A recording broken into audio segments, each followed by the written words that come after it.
아파트 값이 올라가면 어떤 문제가 생길까? 그래서 제가 직장 생활을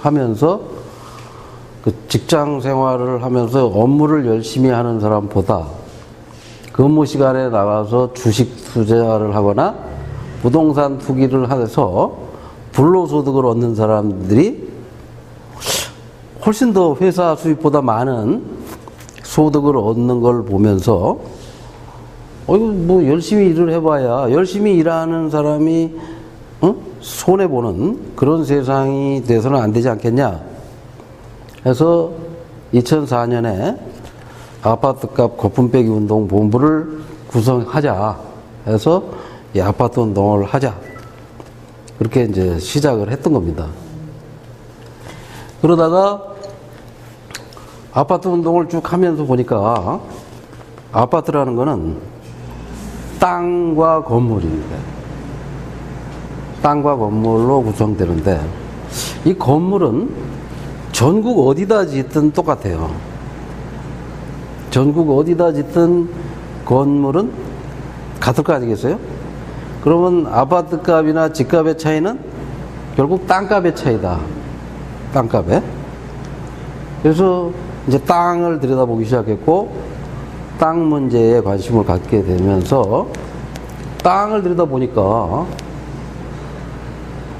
땅과 재벌, 재벌이 땅을 제일 많이 가지고 있는데 재벌이.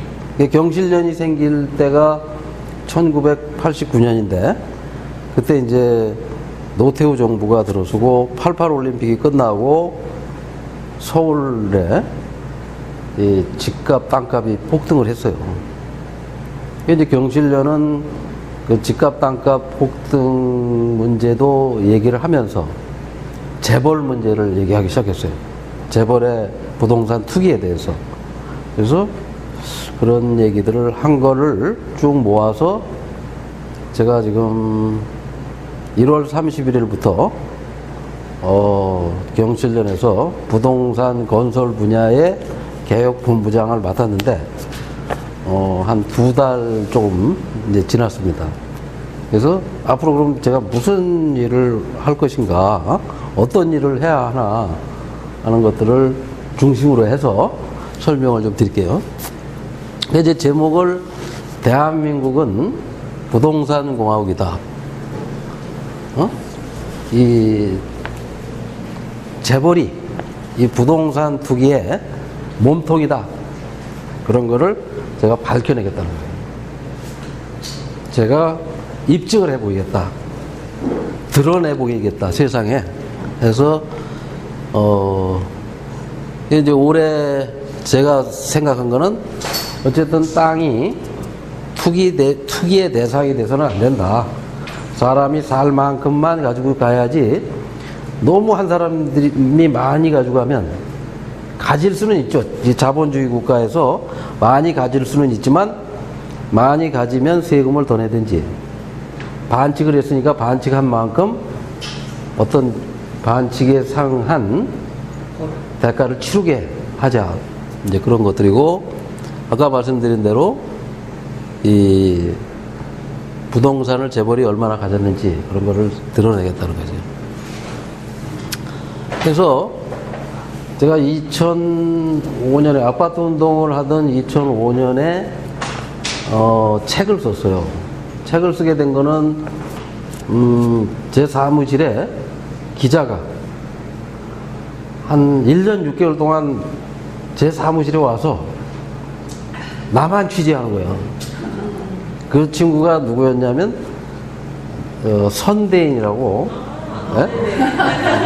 선대인 기자라고 하는 기자가 기자였는데 그 동아일보 기자를 하다가 미디어 다음에 가서 미디어 다음 기자를 했는데 그냥 딴 데 안 가고 계속 제 사무실에서 저를 취재했어요. 한 1년 넘게. 그러더니 같이 많은 대화를 하면서 기사를 쓴 것들을 가지고 책을 만들어 봅시다. 그래서 이제 책을 만들게 됐고 그 제목을 대한민국은 부동산 공화국이다. 근데 그 친구도 대한민국이 부동산 공화국인 거를 저하고 같이 알게 된 거죠. 그 대한민국의 부동산 공학이라는 건 뭐냐면 지난 50년 동안 쌀값이 50배가 올랐는데 땅값은 한국은행 통계로 3,000배 올랐어요. 그러니까 쌀 농사 지은 사람의 땅을 가지고 있는 사람들은 60배를 더 번 거죠. 어떻게 보면 50배 대 3,000배니까 2,950배를 더 번 거죠. 엄밀히 말하면. 그만큼 부동산을 많이 가진 사람들에게 유리한 나라였다. 그래서 그런 나라를 개혁하겠다고 2003년 노무현 정부가 들어서면서부터 첫 번째 정책실장으로 임명한 사람이 경북대 교수 출신 이정우라는 친구인데, 그 교수는 그 헨리 조지 학파에, 그러니까 토지에다가 세금을 많이 부과하면 그렇게 해서 집값을 잠들 수 있다 하고 그 사람을 청와대 정책실장으로 앉혀놓고 종합부동산세, 종부세를 통해서 부동산의 세금을 많이 걷어들여서 부동산 값을 안정시키겠다고 했는데 실패를 했어요. 그것만 가지고는 안 되는 건데, 그 어떤 한 가지 정책만으로 되는 게 아닌데, 그 한 가지 정책을 반영시키기 위해서 다른 걸 포기하다 보니까 결과적으로는 정책을 실패한 거죠. 그러면 왜 실패했느냐? 이 공시지가, 이게 부동산 이런 건물은 이게 예를 들어서 10억짜리다. 그러면 매년 돈을 주고 정부가 이게 얼마짜리인지를 조사를 해요. 땅값이 얼마인지 조사하고 이 건물이 얼마인지 그걸 조사를 하는데, 이게 예를 들어서 10억에 거래됐으면 공시가격이 8억이나 9억으로 책정돼야 되는데 그렇게 책정이 안 되는 거예요. 그걸 조사하러 가는 사람들이 가격을 굉장히 낮춰버려요. 그러니까 국토부가 그 표준지를, 이 청주에 예를 들어서 10만 개의 건물이나 필지가 있다면 그 중에 한 500개를 표준지라고 정해서 국토부가 그거를 싸게 50% 되게 정해놓으면 여기 청주시에서 나머지 필지들을 50% 이하로 다 정해버려요. 그러니까 그렇게 해놓는 이유가 뭐냐면, 그렇게 하면 어디를 개발할 때 보상을 싸게 해줘도 돼요. 대신 세금은, 부자들에게는 세금을 적게 거치고 땅 한 평 없는 사람들도 많은데 결과적으로는 불평등해진 거죠. 그 다음에 아파트 가진 사람들은 저기 비교를 했는데, 울산에 6억짜리 아파트를 가진 사람은 공시가격이 4억 2천으로 90만 원의 세금을 내는데, 재산세를. 서울 연남동에 15억짜리 주택을 가진 사람은 공시가격이 3억 8천으로 25%예요. 그 세금을 80만 원밖에 안 내. 저렇게 말도 안 되게 공시가격. 그러니까요. 저렇게 말도 안 되게 정하고 있는 거를 최근에 경실련이 한 서너 달 사이에 계속 문제 제기를 해서 지금 많은 사람들이 이거 말도 안 되는 이런 일이 있었네 하는 거를 알게 됐어요. 이제 서울시장한테도 제가 공개 질의를 했고, 그러니까 청주시장한테도 질의를 해서 이런 거 바로 잡아라. 여기 청주도 마찬가지일 겁니다. 예? 그 말도 안 되는. 그러면 이제 어떤 이름이 있느냐? 고위공직자가 예를 들어서 청주시장이나 서울시장은 뭐 재산이 없다고 그러니까 어쨌든 청와대에 있는 뭐 수석비서관이나 이런 사람들이 자기가 부동산이 시세로 하면 한 100억쯤 가지고 있는데 그 신고할 때는 공시지가로 하니까 한 40억밖에 신고를 안 해. 원래 법에는 100억까지면 100억을 다 신고하게 돼 있어요. 근데 40억만 신고를 해도 처벌을 할 규정이 없어. 그러니까 처벌을 안 받으니까 제대로 신고를 안 하는 거예요. 누구나 그럴 거 아닙니까? 지금 최근에 그 공직 후보자나 장관 후보자들이 그런 문제가 지금 드러나고 있죠. 그래서 요번에 7개 장관의 그 부동산 가진 거를 경실련이 우리가 그 사람들이 신고한 거는 공시가격으로 신고했는데 신고한 가격으로 150억을 신고했어요. 7사람이. 근데 우리가 실제로 계산해 보니까 부동산만 256억이더라. 너희들 왜 이렇게 적게 신고했냐? 하고 발표를 했고, 그 다음에 이제 공직 그 후보 한 사람 한 사람을 우리가 검증해서 국토부 장관하고 몇 사람은 이런 사람은 자진 사퇴하거나 임명을 철회하라고 요구를 했고, 그래서 이제 3명 중에 2명은 임명이 철회됐어요.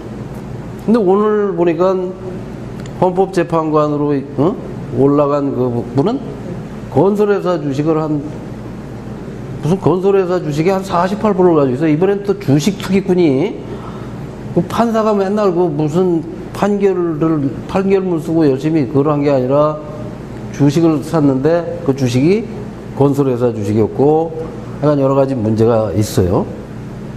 그래서 시민단체가 시민을 대신해서 대표하는 게 아니라 대신해서 시민들이 그 못하는 얘기들을 우리가 대신 해주는 그런 역할을 해야 되지 않느냐 해서 이제 이런 얘기를 하고 있습니다. 그러면 이 공시가격이나 그런 걸 누가 조작하느냐?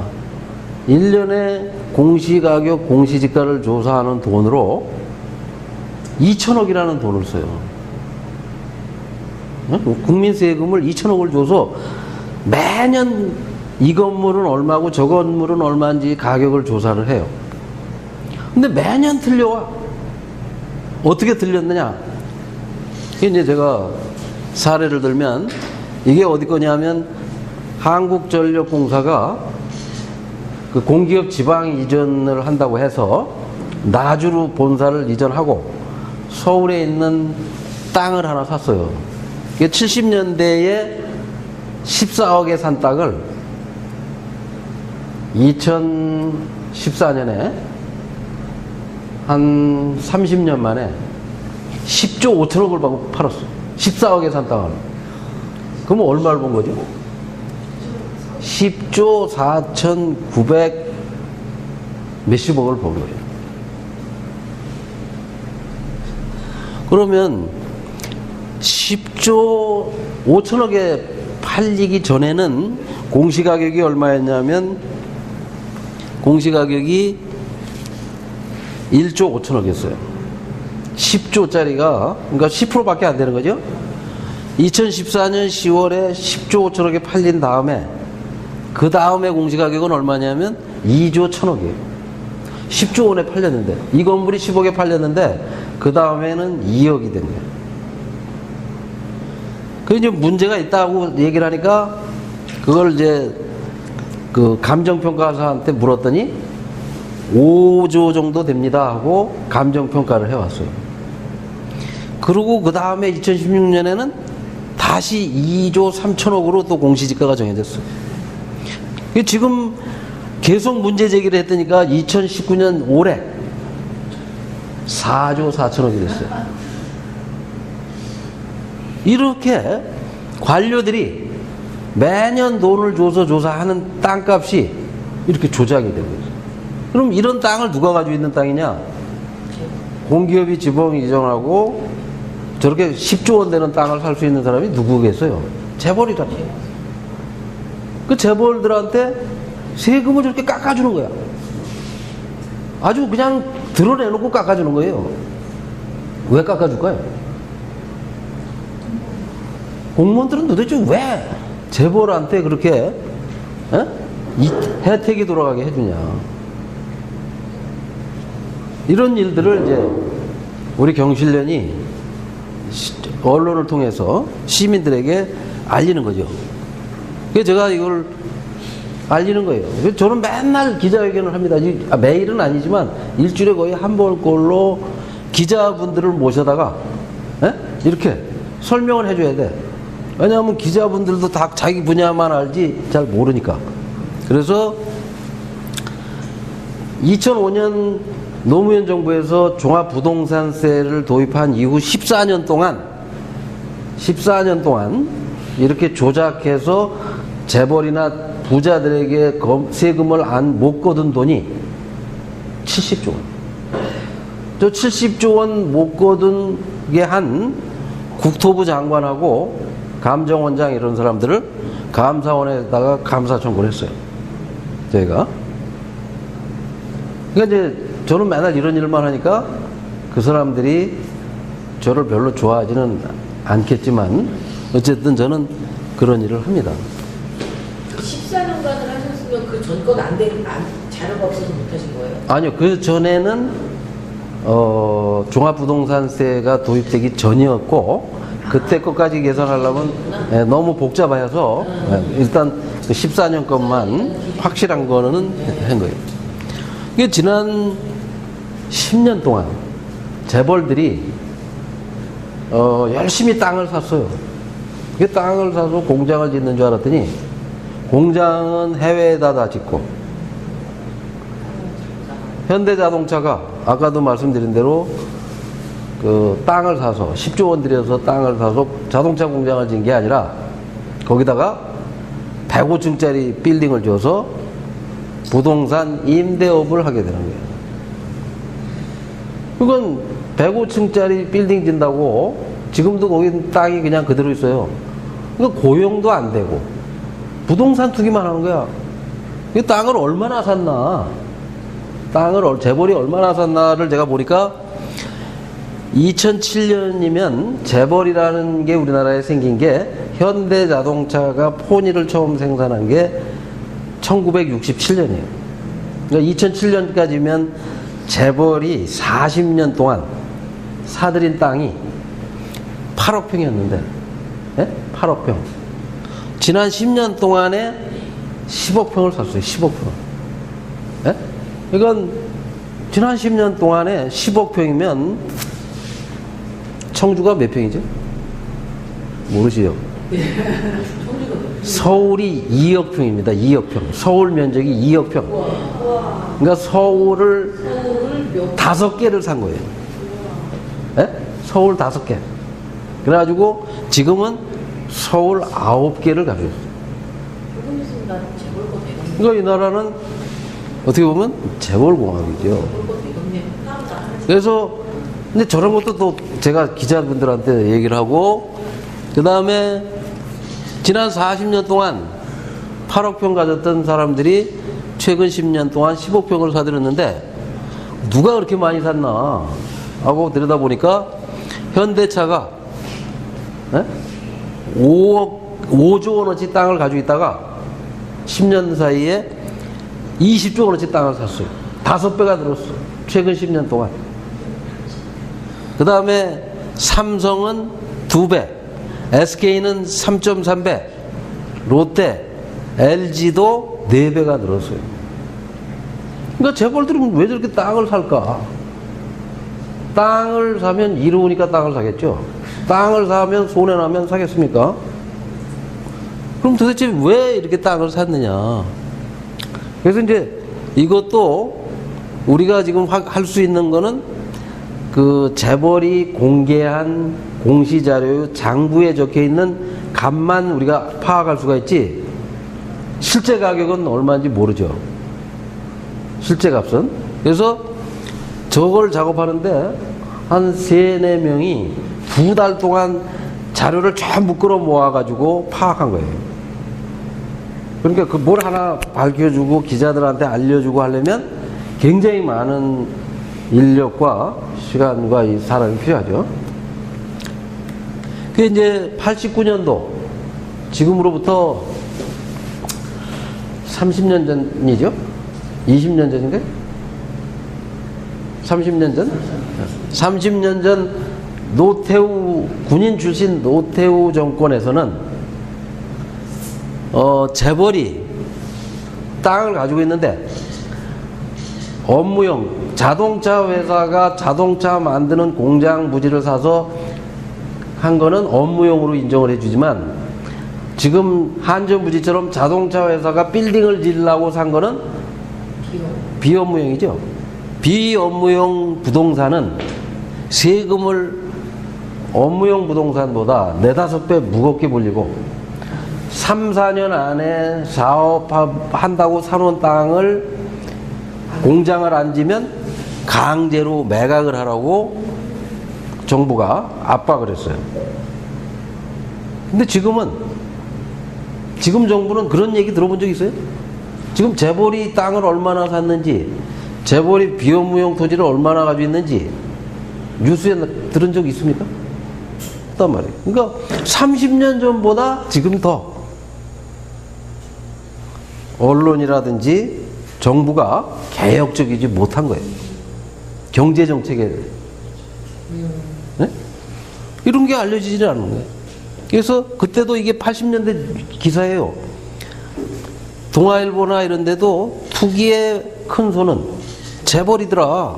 노태우가 경실련이 처음 생겨서 89년이 경실련이 생긴 해예요. 30년 됐습니다. 그래서 경실련 그 초기 멤버들이 토지 공개념을 도입하자. 땅이 이게 무슨 사람이 만들어낼 수 있는 것도 아니고 인위적으로 늘릴 수 있는 것도 아니고 수입해 올 수 있는 것도 아니고 이건 땅은 공공재다. 공개념을 도입하자. 이래가지고 토지 공개념이 도입됐고 경실련이 만들어지게 된 계기죠. 이게 우리나라 대기업 재벌이 가지고 있는 토지는 전체 아까 18억 평이라고 그랬죠? 그걸 공시가격으로 하면 980조 원이에요. 국가가 가지고 있는 땅은 72억 평인데 440조예요. 그럼 왜 국가가 훨씬 땅을 많이 가지고 있는데 가격이 적으냐? 국가는 저 어디 무슨 설악산, 이런 하천, 뭐 이런 값이 그렇게 나가지 않는 땅을 가져서 그런 건지 아니면 국가 땅은 낮게 더 책정을 해놔서 그런지 제가 또 그것도 지금 조사를 하고 있습니다. 그것도 다 밝혀낼 거예요. 그래서 경부고속도로가 70년대에 만들어졌지 않습니까? 그때 땅을 샀을 거 아니겠어요? 그때 만든 경부고속도로에 축풍령 휴게소가 값이 얼마인지 알아요? 5억이에요, 5억. 서울의 아파트 하나 값도 안 돼. 축풍령 휴게소 땅이 상행선, 하행선 합쳐서 15,000평인데 거기다 건물도 있는데 값이 5억이에요. 서울의 아파트, 여기 청주의 아파트 하나 값밖에 안 돼. 이거는 뭐냐? 그만큼 국가재산 관리가 허술하다는 거예요. 그렇게 싸게 해놓는 이유는 뭐냐? 그렇게 싸게 해놨다가 재벌이나 이런 사람들이 달라고 그러면 조금 더 붙여서 팔아먹으려고. 이명박 때 인천국제공항을 팔으려고 그랬어요. 그죠? 매각하려고. 인천국제공항은 어디다 만든 겁니까? 그 바다를 매립해가지고, 그 원래 땅값이 없는 거예요, 거기는. 그 한 60%가, 인천공항의 한 60%가 그 바다 매립한 거라 땅값이 없었어요. 그러니까 땅값이 싸고 거기다가 그 공항을 지어놨으니까 값이 4조 원으로 장부에 적혀 있었어요.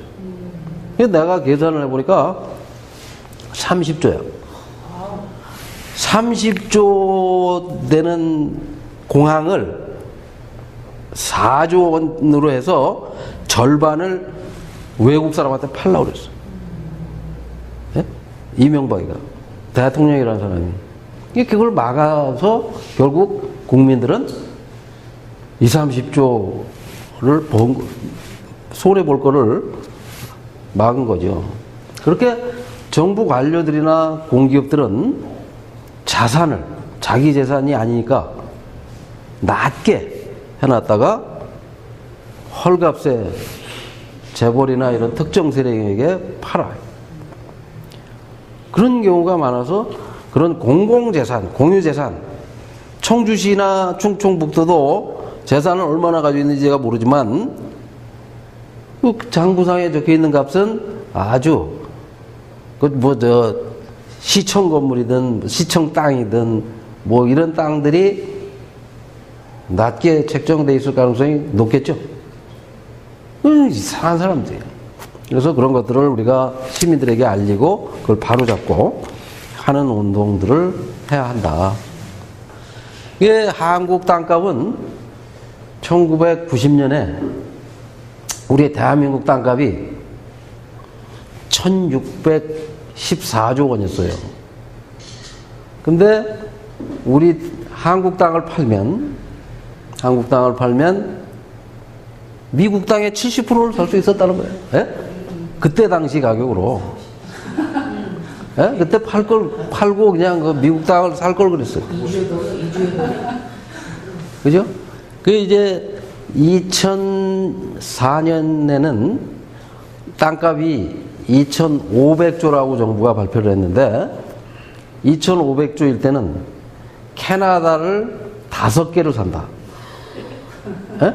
캐나다는 500조고 우리 한국은 2,500조니까 캐나다를 5번을 산다는 거예요. 프랑스는 몇 번쯤 살 것 같아요? 6번을 산다는 거예요. 그러니까 우리 한국 테이프 팔아가지고 프랑스도 사고 캐나다도 살 걸 그래요. 이렇게 땅값이 높으면 누가 힘드냐? 땅을 갖지 않은 사람들이 힘든 거예요. 비싼 땅을 갖지 못한 사람들이 힘들어지는 거예요. 높은 임대료를 내게 되고 높은 값을 주고 조금씩 사야 되고 손해를 보는 거죠. 그래서 아까 말씀드린 대로 쌀값이 50배 오를 때 한국은행은 땅값이 3,000배 올랐다고 하더라고요. 그래서 내가 다시 계산을 해봤어. 그랬더니 5,000배가 올랐어요. 실제는. 그 다음에 지금 그러면 얼마나 될까? 우리 한국 땅은 문재인 대통령이 대통령 돼서 불과 2년 사이에 한국 땅값은 1,000조 원이 올랐어요. 서울에 아파트가 200만 개가 있는데 아파트 한 개가 평균 2억씩 오르면 얼마입니까? 400조예요. 계산도 잘 안 돼. 예? 그러니까 서울에 아파트 가진 사람들은 그냥 다 문재인 대통령이 1년에 1억씩 해서 2억씩을 선사한 거예요. 예? 아무 노력도 하지 않았는데. 그 중에서도 문재인을 지지하지 않은 강남 아파트 값이 제일 많이 올라. 그죠? 자기들을 지지하지 않으면 그냥 올라가. 그러니까 여러분도 지지하지 않았어야 되는데, 그래야지 되는데, 또 지지를 하셔가지고 별 재미를 못 봤을지도 몰라. 그죠? 지금 계산을 해보니까 9,900조가 됐어요. 이것도 이제 조만간 우리가 계산을 해서 또 발표를 할 겁니다.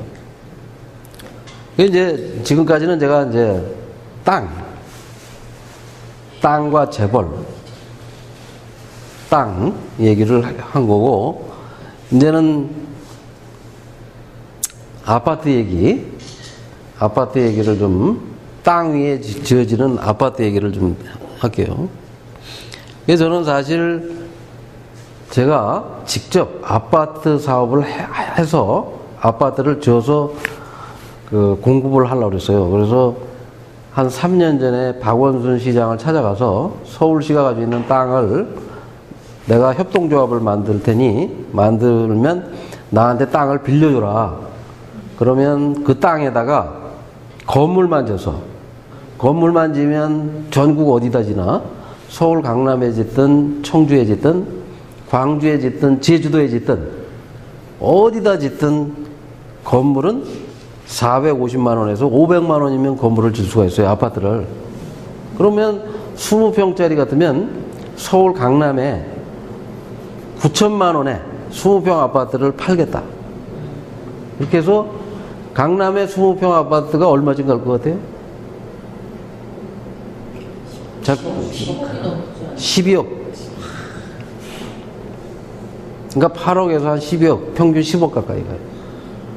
근데 10억짜리 집 옆에다가 1억에 팔겠다. 9천만 원에 팔겠다. 예? 그러면 어떻게 됩니까?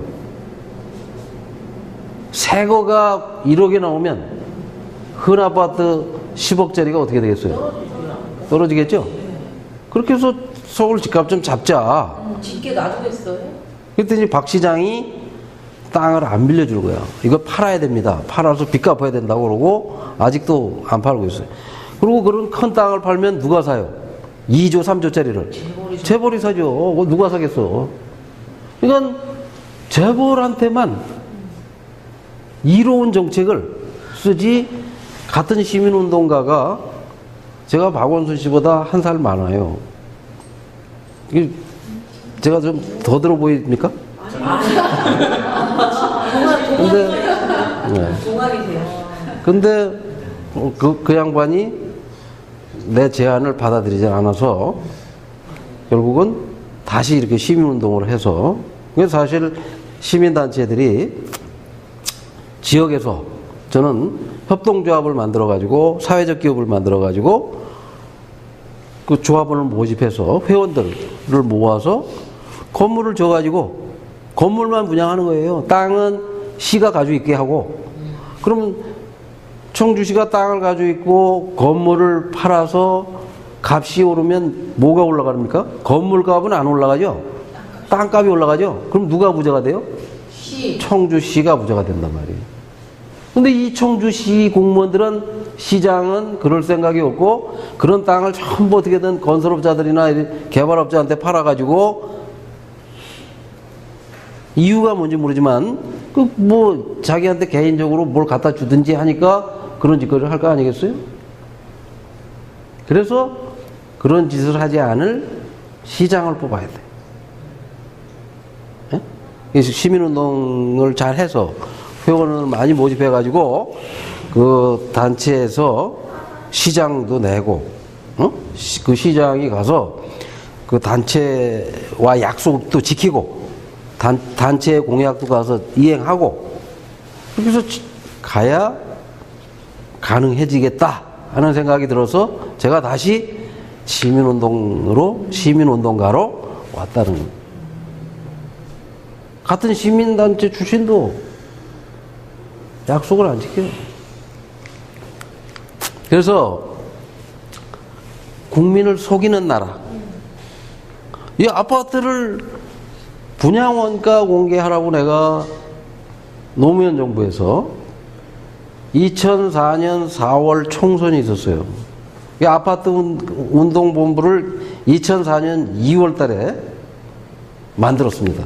2월 달에 만들었는데 이제 운동팀을 5명이 이제 운동을 하려고 시작을 했는데 대통령이 탄핵을 당했어. 예? 대통령이 탄핵당하고 총선 전국으로 들어간 거예요. 그래서 뭘 할까? 본부를 만들었으니까 하긴 해야 되는데. 그래서 첫 번째 한 일이 우리가 정책 제안을 했어요. 분양원가 공개하라. 분양가 상한제 해라. 후분양제 해라. 그 다음에 공공주택을 한 20% 줘라. 뭐 이런 공약을 가지고 각 당 정책위 의장을 만나러 다녔어요. 그랬더니 야당인 한나라당, 뭐 그때는 민주노동당이 막 생길 때예요. 민주노동당. 그 다음에 옛날 구민주당. 그리고 이제 민주당에서 나온 새로 만들어진 열린우리당 다 찾아가서 공약을 제안했더니 전부 한다고 그랬어. 총선 때. 공약을 했어. 그래서 이제 나는 사실 아파트 운동을 하는 거는 그 노무현 정부를 도와주기 위해서, 노무현 정부가 좀 개혁을 제대로 하게 도와주려고 시작을 했는데, 그리고 그런 정책을 받아들여서 할 줄 알았어요. 근데 2004년 4월 총선이 끝나고 탄핵에서 대통령이 그 탄핵 저기가 전국이 지나고 2004년 6월 10일입니다. 정확하게. 2월 10일은 뭐냐면 국회가 4월 달에 총선에서 뽑으면 그 국회의원들이 6월 달에 가서 원구성을 해가지고 국회가 정상 가동되는 때예요. 그게 이제 2004년 6월이었는데 대통령이 민주노동당 국회의원들을 초청해서 밥 먹는 자리에서 그 민주노동당 의원들한테 내가 얘기를 했어요. 분양원가 공개할 건지 물어봐 달라고. 그래서 물었더니 대통령이 분양원가 공개를 반대한다. 응? 공기업도 장사인데 장사 보고 원가를 알려달라고 하면 되겠냐. 장사가 10배를 남기면 어떠냐. 근데 2004년 2월 달에 이명박은 노무현 때 뭐였습니까? 예? 서울시장이었어요. 예. 이명박은 원가를 공개했어요. 그리고 2월 25일 날 노무현 대통령은 중앙일보 홍석현하고 단독 인터뷰를 해요. 거기 분양원가 공개하겠다고 써 있었어. 인터뷰 내용에. 근데 그런 걸 기억을 못하고 번복을 했어요. 그래서 이제 김근태 의원이 계급장 떼고 한번 우리 치열하게 토론해보자. 어느 말이 맞는 건지. 이거 해야 되는 거 아니냐. 국민 75%가 원하는 거를. 했다가 그 유시민 뭐 이런 사람들이 대통령이 탄핵해서 겨우 해가지고 좀 뭐 좀 하려고 하는데 하면서 홍위병처럼 나타나가지고 김근태 의원을 공격하는 바람에 제대로 토론도 못하고 분양원가 공개가 미뤄졌어요. 그러면서 공기업부터 분양원가를 부풀리기 시작했어요. 부풀리기, 속이기 시작했다는 거예요. 그래서 저는 정부를 도와주려고 시작했던 건데 이제 투사가 돼버렸어요. 노무현 정부에서. 그 길거리 나가서 맨날 저기 들고 이거 하고 이런 걸 이제 하게 된 거예요.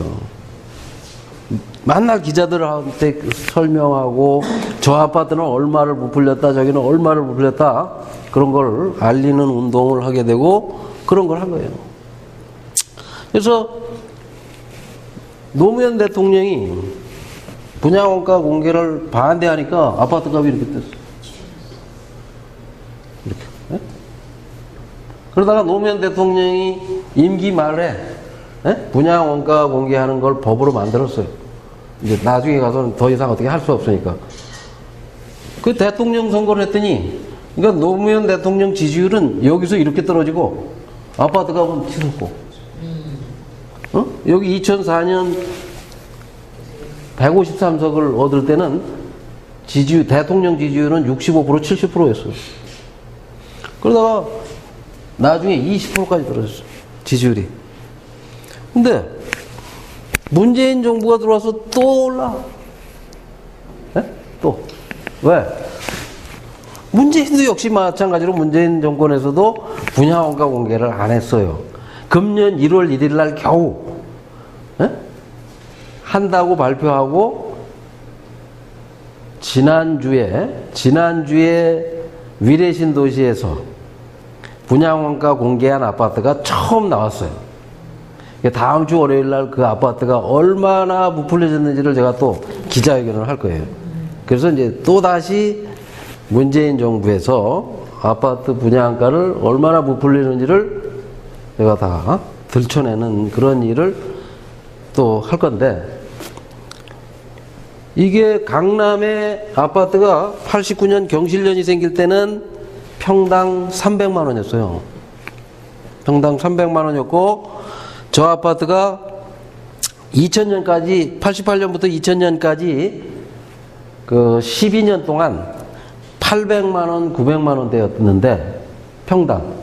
그러니까 강남 아파트가 2000년에 800만 원이었어요. 청주 지금 아파트보다도 쌌어. 강남에서 제일 비싸다는 타워팰리스라는 아파트가 평당 900만 원에 분양을 했는데 미분양이었어요. 70%가. 그때는 아파트를 사면 나중에 아무리 값이 올라도 양도세를 영원히 면제해 주겠다. 그러니까 제발 사라. 해서 삼성의 그 간부였던 노무현 정부에서 장관했던 진대재라는 사람이 세 채인가 네 채를 샀대요. 그래가지고 노무현 정부에서 장관 노릇 끝날 때쯤에 세 채, 네 채에서 100억을 번 거예요. 네? 지들 아파트가만 올리는 것 같아. 그럼 이 강남의 아파트는 도대체 얼마였냐? 그건 무슨 응답하라 1988 보셨죠? 네. 예? 그 바둑 두던 친구가 상금 받아온 걸로 5천만 원인가 받아온 걸로 아파트를 살 수 있었어요. 이거 78년에 68만 원 해서 30평이면 2천만 원이었어요. 강남 아파트가. 예? 그래서 그로부터 10년 후인 1988년에는 그 2천만 원짜리 아파트가 한 5, 6천만 원 했는 것 같아요. 그때. 그러던 아파트가 지금은 얼마 하는지 알아요? 20억? 문재인 정부 돼가지고 20억까지 올라왔다가 요새 조금 떨어져서 한 7억인지 6억인지 뭐 하여 이렇게 한대요. 도대체가 왜 노무현은 강남에 음마 아파트가 노무현 대통령이 당선될 때 4억짜리였는데 노무현 대통령 임기 끝날 때 15억이 됐어요. 11억이 올랐어. 강남 음마 아파트 한 채를 가진 사람한테 10억을 벌게 해줬을까? 거기 사는 사람들은 노무현 대통령을 안 찍은 사람들이 대부분이에요. 강남에 아파트 가지고 있는 강남 아줌마들이 노무현을 안 찍었는데 노무현 대통령은 강남 아줌마하고 계속 싸우는 것처럼 뭐 전쟁이라도 해서 집값 잡겠다고 해놓고 10억을 안겨주고 갔어요. 거기다가 보너스로 이명박이 500만 표로 압도적으로 이기게 만들어주고 갔어. 그죠? 무슨 정과 18범이네 뭐 저래 하면서도 왜 이명박을 찍었죠? 2006년 5.3일 지방선거에서는 이 청주도 다 한나라당이 석권했죠? 예? 야당. 예. 2004년 4월 총선에서는 열린우리당을 지지했다가 예? 2년 만에 싹 다 바꿨잖아요. 그죠? 청춘한테 국회의원들 민주당 찍고. 한 제가 그 구체적인 그런 정도로 큰 실망을 한 거죠. 국민들은 이 아파트가 옛날 박정희, 전두환, 노태우, 김영삼 정권까지는 이 아파트라는 거는 땅에다가 아까 말씀드린 대로 건물값을 더하면 되는 거예요. 그래가지고 전에는 국가가 이걸 가격 통제를 해서 건설업자가 부당하게 이득을 남기지 못하게 했어요. 그래서 무주택으로 국가를 믿고 기다린 사람들에게는 누구나 한 번씩 내 집을 마련할 수 있는 기회를 제공해 줬어. 그게 국가가 할 일인 거예요. 국가는 그렇게 해야 되는 거야. 내가 만약에 대통령이 되면 저는 대통령이 될 가능성은 희박하지만 20살쯤 된 젊은이들이 동거를 한다고 하면 한 20평 되는 아파트를 하나씩 주겠어요. 예? 9천만 원 정도 되는 아파트 한 채씩을 주어서 빨리 가서 같이 살면서 애도 낳고 가정 꾸리고 일도 하면서 재밌게 살아라. 그게 집값이 올라서 결혼도 안 하고 애도 안 낳고 결혼하려고 이 남자를 데리고 가면 부모들이 전세제도라는 나쁜 제도가 우리나라에 있어가지고 전세금도 못 모았다면 딸을 결혼을 허락하지 않고 그래서 시집장가도 안 가요. 요새는 아예 갈 생각도 안 해. 그 다음에 이 아파트만 많이 지면 일자리가 어떤 게 생깁니까? 건설을 노가다라는 일자리만 생기는 거예요. 그런 일자리에 그런 일 하지 말라고 돈 들여서 대학을 보내놓고, 그러니까 자기 아들은 이런 커피숍에서 알바하게 만들고, 전부 일자리는 외국 사람들이 와서 일자리를 다 차지해버려. 그러니까 아파트를 많이 짓는 거는 외국인 일자리 창출이 되는 거예요. 그러니까 이 정부가 준비되지 않은 사람들이 재벌들은 아까 말씀드린 대로 공장을 다 해외로 이전해버리고, 그 다음에 그 공장 부지에다가는 아파트를 짓고, 그 아파트에는 외국인 노동자만 들어오고, 그 아파트는 여기 주민들에게 바가지 씌워서 비싸게 팔아먹고, 이렇게 나라가 지금 이렇게 돌아가는 거예요.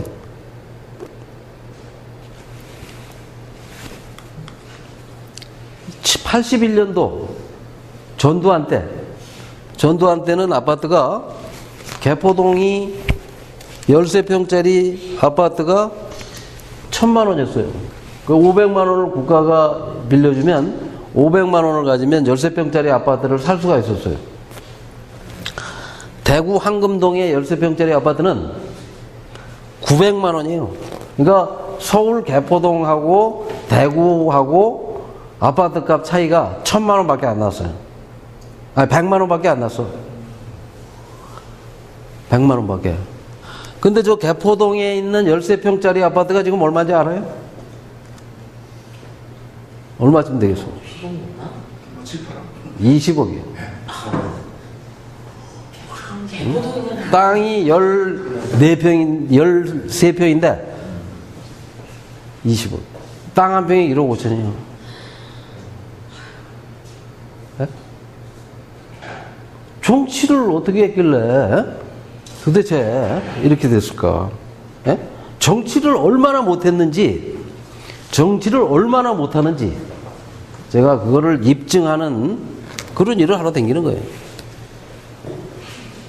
그러니까 예전에 77년도에 아파트가 처음 그 분양되기 시작하면서 우리나라에서 최초로 분양한 아파트가, 주택공사가 분양한 아파트가 지금 강남이라고 부르는 데를 그 70년대에는 뭐라고 그랬냐면 영동이라고 불렀어요. 영동. 영등포의 동쪽. 예? 영등포, 여의도 그 영등포 알아요? 네. 그쪽에 동쪽에 있다 해서 영동이야. 그 영동 개발의 첫 번째 한 대가 반포예요. 지금 고속터미널 옆에. 그 반포에 13평짜리 아파트, 5층짜리 주공 아파트가 평당 15만 원에 분양을 했어요. 그러니까 20평 같으면 300만 원에 분양한 거예요. 지금 그 아파트가 얼마인지 알아요? 30억이야. 20억 얘기하려고 했는데 30억이네. 30억이. 네? 이게 뭐냐 말이에요. 그러니까 청주에 사는 사람들은 서울로 가고 싶은 거야. 화가 나죠.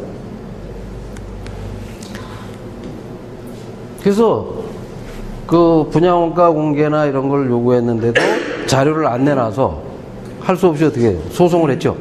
소송을 해서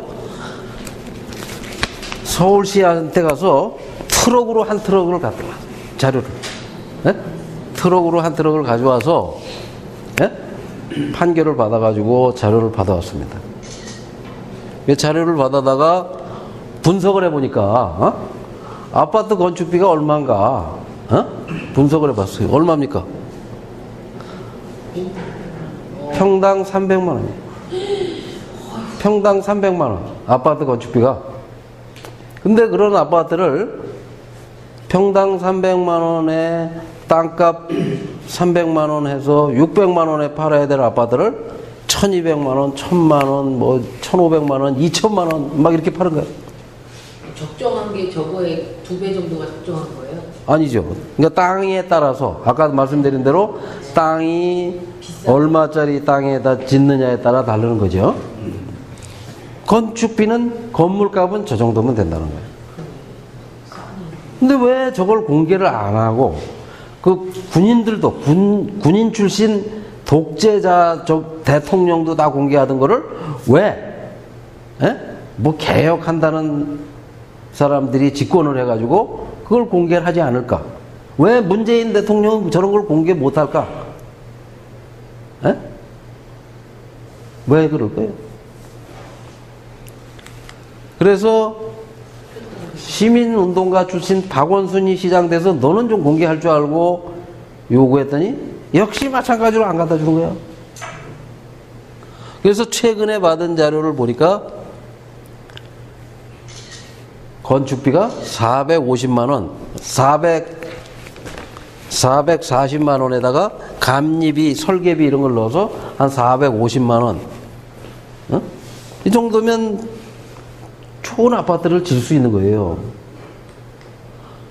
그래서 이 삽질 시장 이명박이 할 때는 아파트값 건축비가 350만 원이었는데 중간에 지발로 걷어차고 나간 오세훈이 할 때도 400만 원이었는데 지금 박원순 씨가 되고 나서는 550만 원, 600만 원으로 이명박보다 2배 정도 이렇게 올랐어요.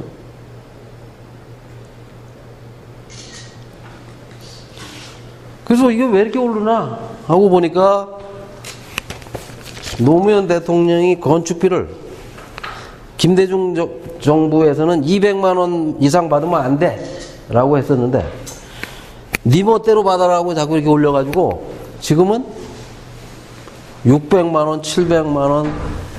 서울에 지난주에 분양한 아파트는 건축비가 얼마쯤 될까요? 아무거나 얘기해. 다음 주에 2천? 다음 주에 3천? 알려줄 거예요. 근데 건축비만 900만 원을 받았어요. 지금 강남에 아파트 한 평에 5천만 원에 분양하는 아파트는 건축비가 얼마일까요? 건축비만 1,500만 원을 받아요. 2천만 원도 받아요. 지멋대로 받아. 그러면 아까 그 원가라는 게 한 지금 500 정도 만들 수 있는 거를 건축비라고 1,500을 막 얘기하는 1,500, 2,000도 받아요. 그걸 막 허가해줘. 이게 지금 나라가 이렇게 들어가요. 1,000 넘었죠. 네? 이거 집이라는 거는 평생 한 번 살 수 있을까 말까 한데 어떤 사람들은 한 번도 못 사보고 죽을 수도 있어요. 그죠? 특히 지금 요즘 젊은이들은 이런 가격이 형성되면 그럴 가능성이 점점 높아지는 거죠. 평생 자기 이름으로 집 한 번도 못 가져보고, 그죠? 근데 애 낳고 싶겠냐고. 이런 나라가 돼버렸어요. 그 누가 그렇게 만들었냐? 관료들이 농간을 부르는 거예요. 그래서 87년 민주화 이후에 집값이 어떻게 뛰었나를 분석한 거예요. 그래서 그때 노태우 정부가 들어설 때 그때는 평균 서울의 아파트 값이 300만 원이었어요. 이때는 강남은 280만 원, 강북이 315만 원. 강북이 더 비쌌어요. 그때는. 그러다가 2000년까지 국가부도 날 시기에는 강북은 600만 원, 강남은 900만 원. 이걸 그냥 4천만 원까지 끌어올린 정부가 누구예요? 노무현 정부. 1,000만 원짜리를 4천만 원까지 4배를 뛰게 했어요. 3억짜리를 12억, 15억으로 만들어줬어요. 강남에 있는 아파트 한 채 가진 사람들한테 10억씩 보너스를 준 거예요. 그리고 집값을 더 올릴 것 같다는 이명박 때는 집값이 떨어졌어. 여기 청주 지역에 미분양 아파트가 막 어마어마했죠? 이명박 때. 왜 그랬을까? 이명박을 찍었기 때문에 그런 거예요. 그때 이명박을 안 찍었으면 또 더 올라갔을지도 몰라요. 이명박하고 박근혜가 할 때는, 예? 아니, 박근혜가 될 때도 막 돈 빌려줄 테니까 집 사라고 막 그래서 겨우 조금 올라갔어. 그죠? 그러더니 문재인이 되니까 어떻게 됐어요? 막 뛰어. 왜? 노무현이 또 오르는 거예요. 그래서 분양원가 공개하라는 게 뭐냐? 땅은 정부가 팔아요. 건설업자한테. 택지 조성해서. 땅은 정부가 택지 조성해서 어떻게 파는지 알아요? 땅, 내 재산 팔려면 어떻게 팝니까? 가장 돈을 많이 주는 사람한테 팔 거 아니에요. 정부는 어떻게 하냐? 싸게 값을 정해놓고 이거 사고 싶은 사람 신청하세요 하고 건설업자한테 신청을 받아. 그래서 지금 서울에는 600개, 700개 건설회사가 신청을 해요. 그럼 600명을 갖다 놓고 제비뽑기해서 몇백억, 천억짜리 땅을 제비뽑기해서 줘. 그러면 그놈이 시행하나 뭐 능력이나 뭐 이런 걸 안 보고요? 아니 그까짓 거 봐서 뭐래. 저 땅이 있으면 아파트 분양할 수 있어요, 없어요? 한 여기 저 10,000평 가지고 계시다면 누구나 와서 거기 하겠다고 그래. 그 시행 뭐 하는 거 무슨 특별한 자격이 필요 없어요. 그죠? 근데 자기들끼리 자격을 만들어 놓고, 자기들끼리 자격을 만들어 놓고 건설업자들만 신청할 수가 있어. 그래가지고 거기서 제비뽑기 해가지고 당첨되면, 그러니까 회사를 막 페이퍼 컴퍼니를 한 회사가 10개, 20개 회사 안에다 회사를 또 만들어. 직원 이름으로. 그래가지고 한 사람이 신청하는 것보다 20개가 신청하면 당첨 확률이 높을 거 아니에요. 그러니까 최근에 아파트 회사로 막 부상하는 회사들이 그런 회사들. 회사 안에 회사를 잔뜩 만들어. 몇십 개씩. 그래가지고 공공택지 신청할 때 되면 쫙 해서 500명이 했는데 자기 회사가 40개가 들어갔어. 그럼 당첨 가능성이 높잖아요. 그렇게 땅을 싸게 주고 건축비는 분양가는 네 멋대로 받아라. 원가 공개하라고 그러면 하지 마라 하고 했던 정권이 어떤 정권이에요? 대답을 하네요. 다 내가 하게요. 노무현 정권이. 근데 그런 사실을 모르고 있었던 거야. 시민운동가들이나. 설마 그럴까? 이명박이라면 혹시 그랬을지 모르는데 이명박은 그런 구조를 너무 잘 알아. 관료가 와서 거짓말하면 다 알아요. 왜? 이명박은 아파트 건설을 해서 사장을 했어. 35살에. 정주영이 너 가서 압구정동에다가 아파트 사업 해봐라. 해가지고 아파트 사업을 해본 사람이야, 직접. 그러니까 대통령 중에는 아파트에 대해서, 건설에 대해서 제일 잘 알죠. 역대 대통령 중에. 그러니까 군인들보다 더 잘 알아. 그래서 속일 수가 없었어요, 관료들이. 이거는 어디냐면 김포항 가다 보면 발산역과 마곡역이라는 데가 있어요. 그 서울에 남은 옛날 김포 평야야. 이 아래 발산지구는 2009년에 오세훈이 서울시장을 하면서 아파트를 분양한 데고, 마곡은 박원순이, 땅은 오세훈이 사놓고 아파트 분양은 박원순이 한대요. 저 두 아파트 지역의 아파트 값을 비교를 해봤더니 저 발산지구는 오세훈이에요. 오세훈은 서울시장이 됐는데 그 서울시장 후보를 경실련이 불러다가 후보 초청 토론을 했어요.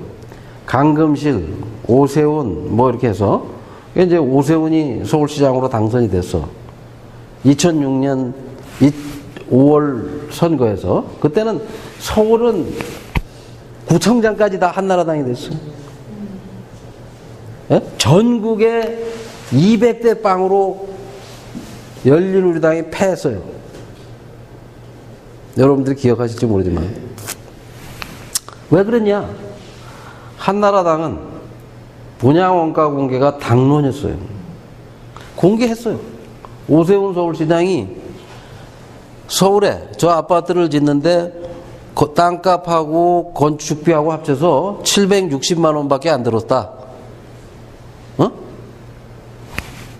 서울에 경기도에도 1,500만 원에 분양을 하고 있는데 경기도에도 파주 뭐 용인 이런 데다가 평당 1,500만 원에 분양하고 있는데 서울에 반값에 원가를 다 공개해 버렸어요. 그러니까 대통령이 그러니까 오세훈 시장이 2006년 9월 25일 날 자기가 서울시가 하는 건 전부 분양원가를 공개하겠다. 아파트도 80%다 지어놓고 팔겠다. 구분양을 하겠다. 이렇게 했어요. 그래가지고 공개를 했는데 뭐라고 그랬냐면 옆에 있는 아파트 값에 60%의 분양을 해도 30% 이익이 남는다. 서울시는. 그 반값도 안 된다는 거야. 근데 그런 뉴스를 본 적 있어요? 오늘 처음 듣죠? 조중동은 아파트 광고가 절반이야. 저런 뉴스를 안 써. 자기 광고주한테 안 좋으니까. 한겨레 경향은 자기들이 싫어하는 당이야. 싫어하는 당이 잘하면 쓰겠어요? 안 쓰겠어요? 안 써. 그러니까 아무도 안 써. 그러니까 아무도 몰라. 이런 나라예요, 우리나라가. 그래서 아파트 아까 얘기했듯이 오세훈이 진 원가 공개한 아파트는 분양가가 800만 원이고 도로 하나 건너에 박원순이 진 아파트는 1,600만 원. 2배, 2배. 이런 뉴스 본 적 있어요? 오늘 처음 보죠? 네. 오늘 제가 처음 보는 뉴스를 굉장히 많이 알려드리는 거예요. 그래서 분양원가 공개가 그렇게 중요하다는 거야. 예? 분양원가 공개가 중요한 거예요. 그래서 원가 공개하라고 제가 2004년부터 2007년까지 3년을 쫓아다녔어요. 오세훈 씨도 나를 만나서 약속을 했고 약속을 지키고 원가를 공개했어요. 대통령은 반대했고 그 반대하는데 앉아있던 김수현이는 지금 문재인 정부에 가서 정책실장으로 앉아있다고. 저 친구가. 그러니까 어떻게 되겠어요? 공개 안 하겠네요. 망하죠. 저 사람은 노무현 지지율을 떨어뜨리더니 문재인 지지율을 떨어뜨리고 앉아있는 거야. 마이너스의 돈이. 근데 그런 사실을 누가 알려주질 않아. 문재인 씨도 모를 거야. 아마 대통령도. 오늘 내가 하는 걸 듣고 나서 저거 또 거짓말 한다라고 생각할는지 모르지만 이 영상을 보기 전에는 모르죠. 오늘 처음 듣는 말이 많죠? 더 놀라운 일들이 많아요. 이건 이명박이 지은 아파트예요. 강남구에 그린벨트에다가 아주 이게 무슨 유럽의 성처럼 지어놨어요. 아파트를. 유럽의 성처럼. 이 아파트가 평당 970만 원이에요. 원가를 상세하게 공개했어. 건축비가 480만 원이고 그 다음에 땅값이 그린벨트니까 싸서 500만 원이고 이익 얼마 남기고 970만 원에 했어요. 여기다 이거 970만 원의 아파트를 지니까 경기도에 1,700만 원짜리 아파트가 팔려요, 안 팔려요? 청주에 1,000만 원짜리 아파트가 분양이 돼요, 안 돼요? 왕십리에 2,000만 원짜리가 분양되겠습니까? 이명박 때 100만 채가 안 팔린 거야, 아파트가. 예? 그러니까 정부가 미분양 아파트를 반값에 사줬어요. 반값에. 나라에다 팔려면 반값에 팔아라. 그런 뉴스 들어본 적 있습니까? 처음 들어보시죠? 처음 들어보는 얘기를 오늘 내가 많이 해드리려고 왔습니다. 이명박은 예약제도라는 걸 도입했어요. 아파트를 청약을 할 때 200만 원의 예약금만 내고 한 2년 동안 지켜보다가 내가 저거 살지 말지를 결정해라. 잘 못 만든다 그러거나 시세보다 떨어질 것 같다고 생각하면 아예 사지 마라. 저게 외국의 예약제도라는 게 있어요. 외국은 다 아파트를 지어놓고 파는데 간혹 어디 음식점 예약하듯이 예약금만 조금 내놓고 마음에 안 들면 안 가고 예약금은 다 돌려받을 수가 있어요. 아까 그런 아파트를 예약을 하고 짓는 거 잘 졌나 안 졌나 보다가 마음에 들면 사라. 이런 제도를 도입했었다는 얘기를 들어본 적 있어요?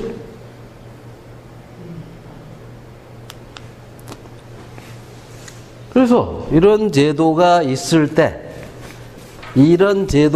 때 아파트 값이 이렇게 떨어지고 가격이 안정됐어요. 이렇게.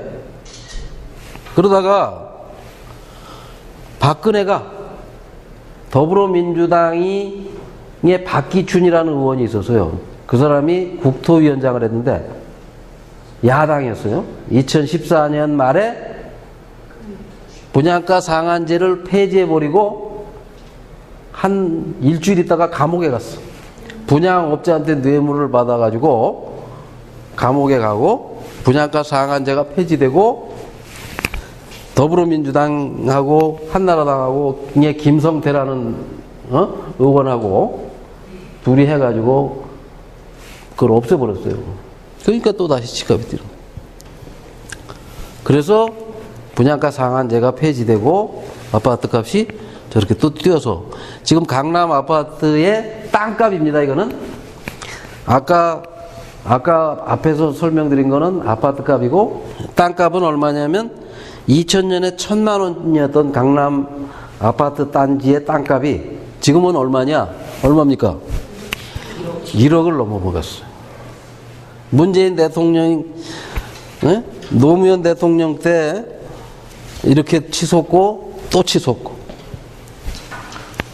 치솟고 또 치솟고 도대체 왜 저 사람들이 집권만 하면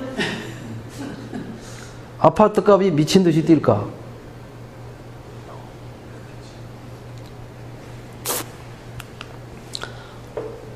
이 서울에 강남 아파트 값이 한 600, 700만 원 하다가 1000만 원, 1500만 원으로 넘어가던 때 노무현 정부 2004년 8월에 야, 강남처럼 강남 집값을 잡으려면 강남 같은 아파트 단지를 만들자 해서 그 강남 옆에 판교에다가 제2의 강남을 만들자 하고 신도시 개발을 해요.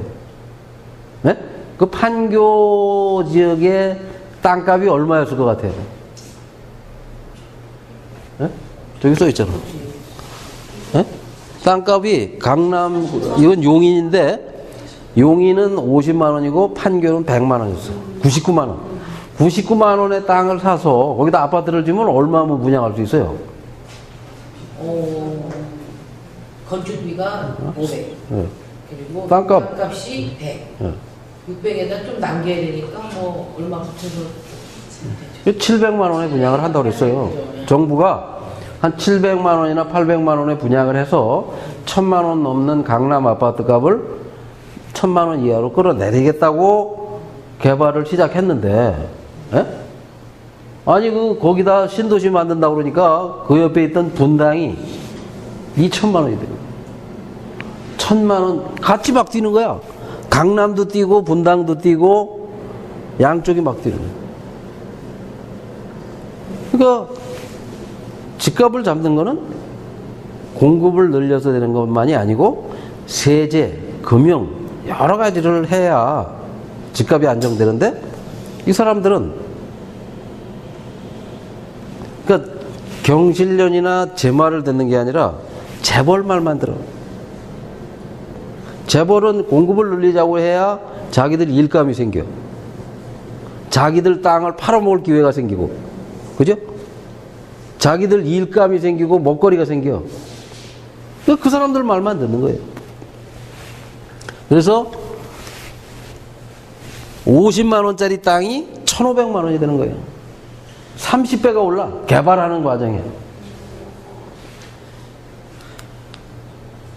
그래서 최근에 작년 지방선거에서 경기도지사 이재명 씨가 이재명 씨한테 제안을 했어요. 제가 분양원가 공개부터 하시오. 그랬더니 경기도로 한번 오라 그래가지고 가서 그 도지사실에서 그 열린 토론을 했어요.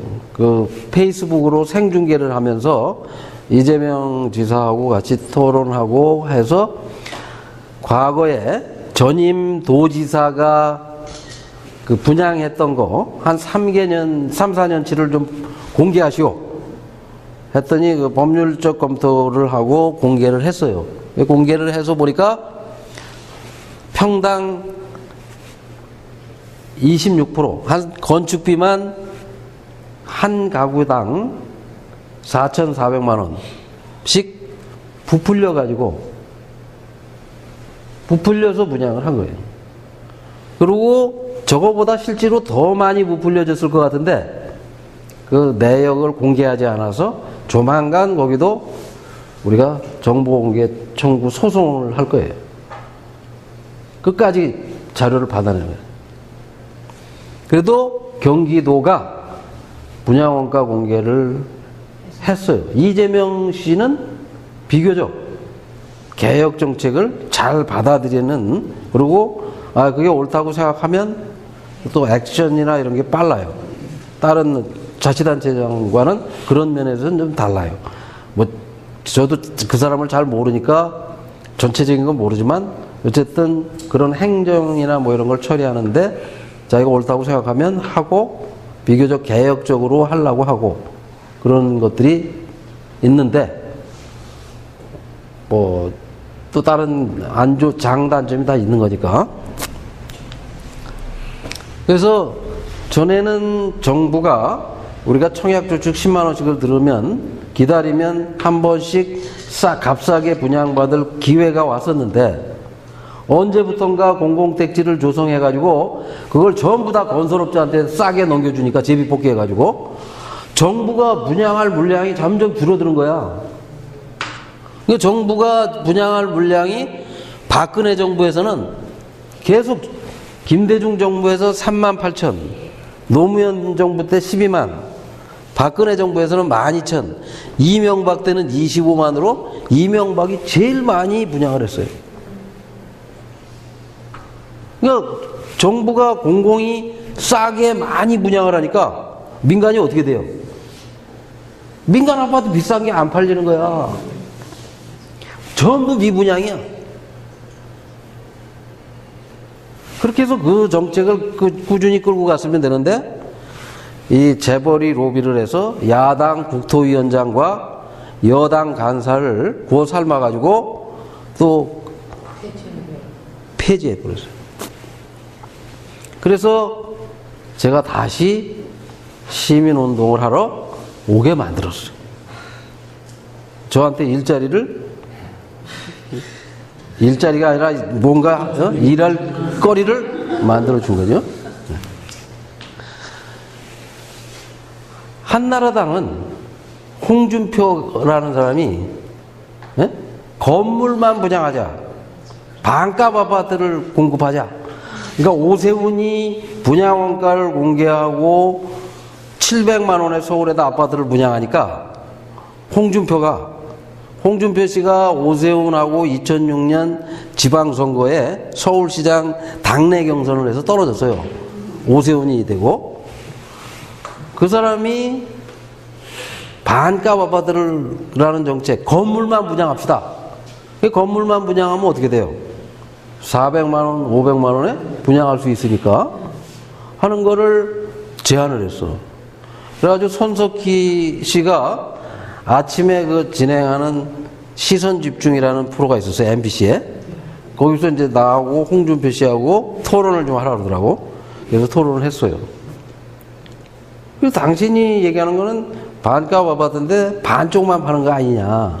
어? 그리고 뭐 좋다. 반만 파는 것도 방법이니까. 그게 당신 개인 생각이냐, 당론이냐. 이제 그때 당시에는 당론이 아니었죠. 이제 그 토론 끝나고 이 사람이 당에 가서 당을 설득해가지고 보름 만에 당론이 된 거예요. 예? 한나라당 당론이. 그러니까 여러분들은 그냥 자유한국당, 한나라당은 다 이상한 사람들만 있는 거로 생각하지만 거기도 멍청한 사람들만 있는 건 아니야. 이상한 짓은 하더라도 또 좋은 생각을 할 때도 있는 거예요. 좋은 정책도 받아들여. 그리고 그 사람들은 자기가 잘못했다고 인정하면 강점이 하나 있어요. 빨리 인정하고 사과를 해.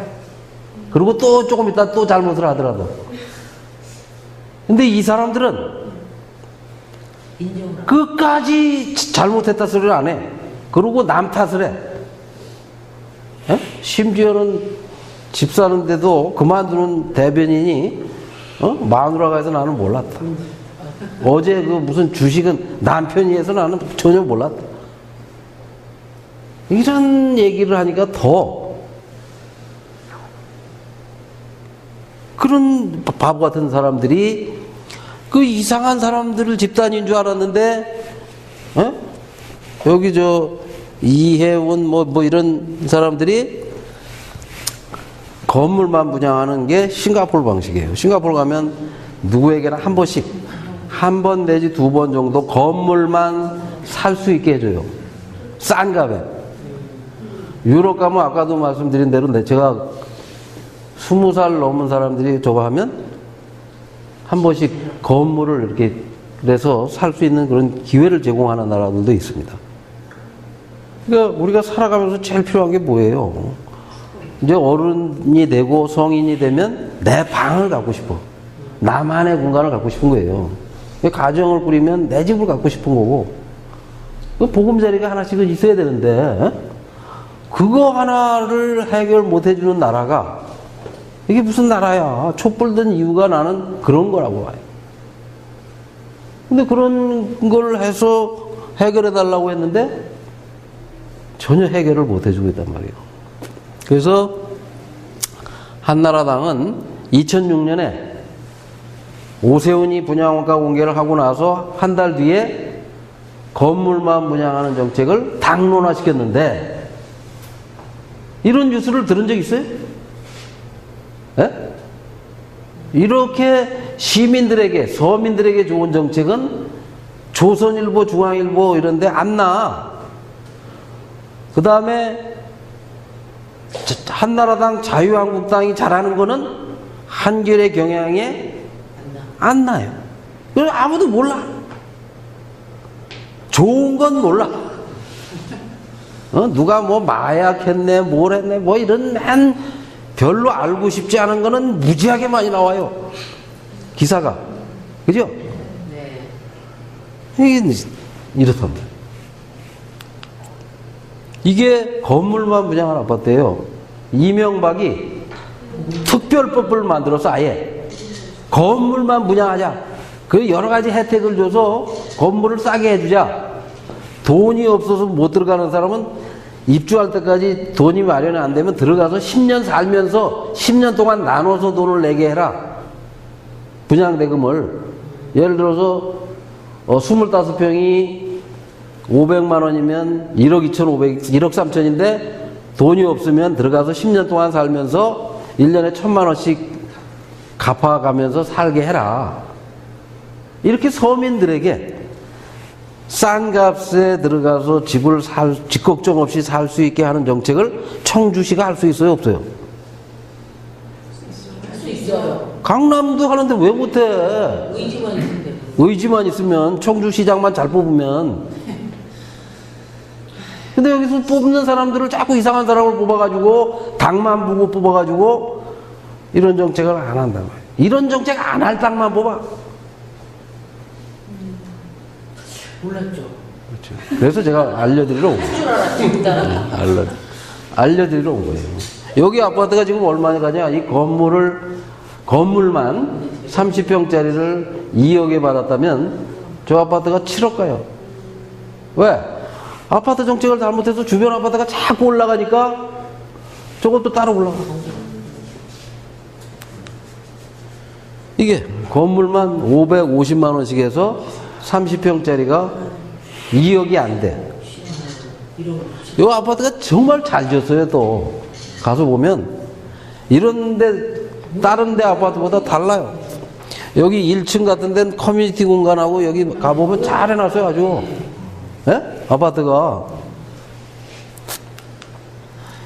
그래서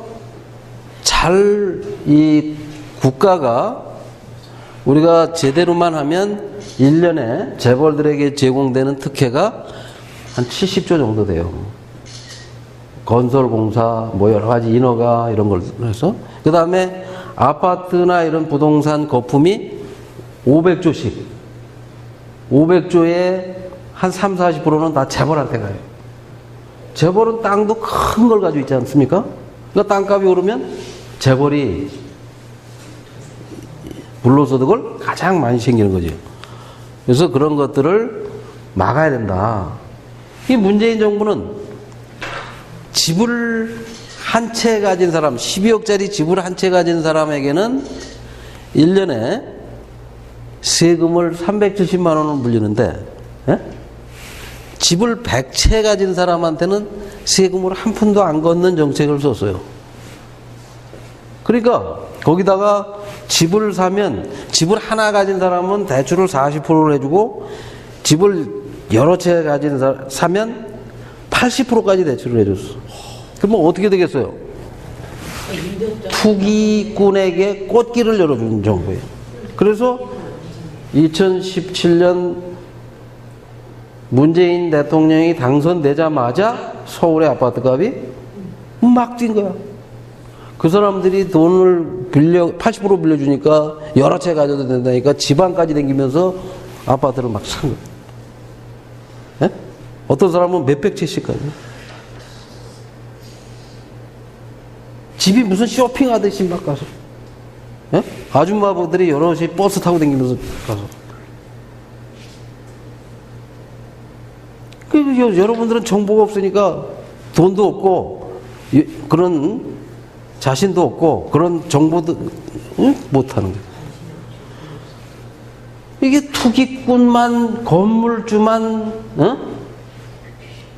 이런 나라가 됐다. 그러다 보니까 2007년에